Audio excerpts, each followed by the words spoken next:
Ever get that feeling? Yeah. Like you're stuck Yeah.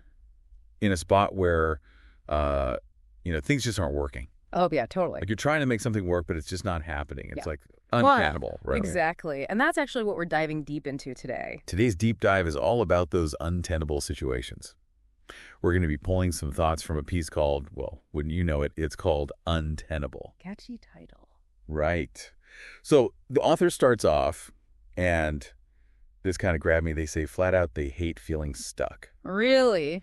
Yeah, they're all about progress, moving forward, I get that. Who doesn't like progress? But I also wonder, is there a flip side to that? Could always pushing for progress actually, I don't know, create its own kind of untenable situation? What do you think? That's a good point. I mean, on the one hand, aiming for progress is usually a good thing, right? Yeah. But yeah, you have to strike a balance. Like if you're only focused on moving forward all the time, you could end up burning out. Or maybe you miss out on like the importance of just stopping and thinking things through. Absolutely. There's value in reflection, in just being for a bit. Now, the author, they talk about always having an escape plan, like for every tricky situation, which, okay, sounds good on paper, but be honest, do you always have a plan for every sticky situation you come across? Probably not. I mean, sometimes, I'll admit, I just kind of hope things will work themselves out, especially when it's, a really tough problem. Oh, yeah. It's human nature to avoid uncomfortable stuff. Even if we know we got to deal with it eventually, it's like kicking the can down the road. Procrastination, the ultimate comfort zone. But speaking of uncomfortable, that's where this whole unfixable clump idea comes in from the article. The author uses it as a metaphor for, carrying around a problem that you just can't seem to solve. I think we've all felt that nagging weight, that clump.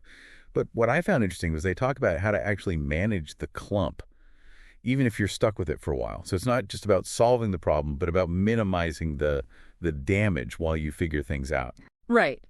And that ties into what's called cognitive backlog. It's basically the mental load of all those undone tasks and worries you've got. The clump is a great visual for that, actually.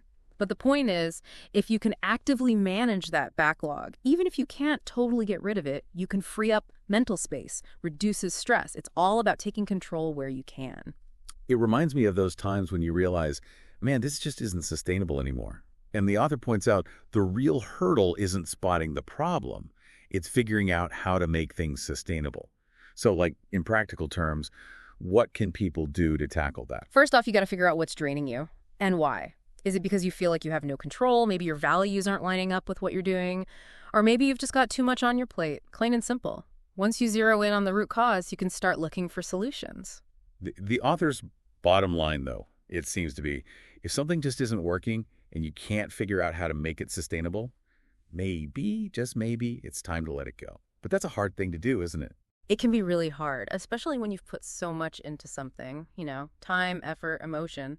Sometimes letting go is actually the best thing you can do. It can be so freeing. It's like hitting the reset button, in a way. Exactly. Think about it. A project that's not doing it for you anymore, or a relationship that's become more draining than fulfilling. Holding on could actually be keeping you trapped in that untenable situation. So here's something for our listeners to consider. What's something in your life, something that feels untenable, that might actually be a chance for something better, something positive, if you were willing to let it go? Gives you something to think about, huh? This whole deep dive, it's given me a lot to chew on. Same here. And, it's important to remember recognizing and dealing with these untenable situations. It's a journey, not like a one-time fix. It's about being real with yourself, knowing your limits, and making choices that line up with what you value and what's good for you. Well said. And on that note, I think it's time for us to let this conversation go. For now. Let it go. But the thinking, the reflection, that's for our listeners to continue. Thanks for joining us for this deep dive. Until next time.